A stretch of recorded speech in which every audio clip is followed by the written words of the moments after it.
Kia ora koutou, BDO healthcare sector leader Rachel Shoebridge is here with me today to talk about the April 2023 findings of the BDO Wellbeing and Business Performance Index, Te Rangahau or Ngā Hauora Pai. Now, this unique biannual study investigates the relationship between business performance and well-being among New Zealand's business leaders. Kia ora, Rachel, thank you so much for joining us today. They say a lot can happen overnight, but even more can happen over the course of a year. We'll get into some of your insights shortly, but I'm hoping that you might be able to give us a quick rundown of what the index is showing for the sector this time around. Sure. Hi, Wilhelmina.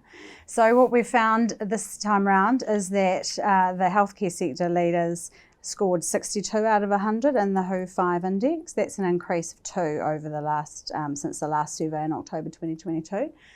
We also found that 47% of business leaders in the health sector were seeking business advice to help with their mental well-being, and however, only 7% were using business continuity plans. Mm-hmm. Was this an expected outcome? Because I know there's been a lot of pressure on the healthcare system recently, particularly as a result of COVID-19. Did you expect to see an increase? Yeah, I think that the increase is probably largely related to the ease of COVID in the community a bit, although it's definitely still there, and I think there has been some rising cases more recently, but that compression has eased a bit as we've learnt to sort of work with it in our workplaces, you know, across the board really.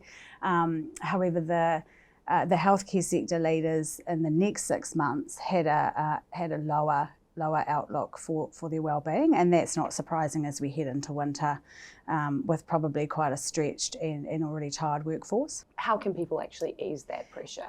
So it's pleasing to see that the government have increased the roles that can be fast-tracked for immigration by 36 roles in the healthcare sector recently, but it'll be interesting to see how fast that hits the sector as the global shortage for healthcare is a global issue, not just one for us in New Zealand. I wanted to talk specifically about some of the clients that you're dealing with. What are they experiencing? What are they saying on the front line?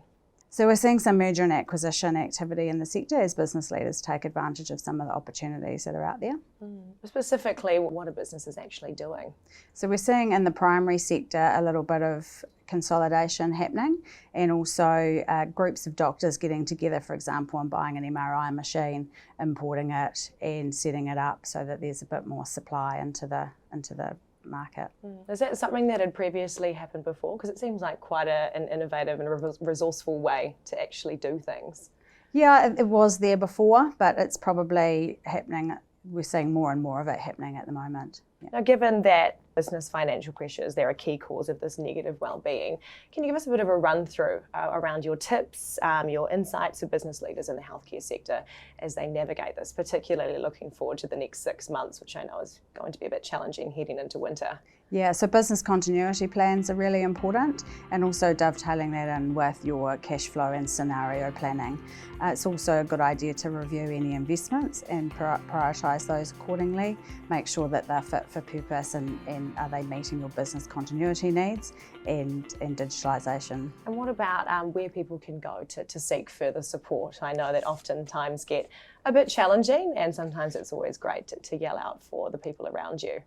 Yeah, so on screen you'll see a range of wellbeing experts, and of course we encourage you to review our wellbeing report on our website, including the specialist healthcare sector report. Thank you so much for your time. It was awesome to hear all of your insights, and we look forward to seeing what plays out over the next 6 months.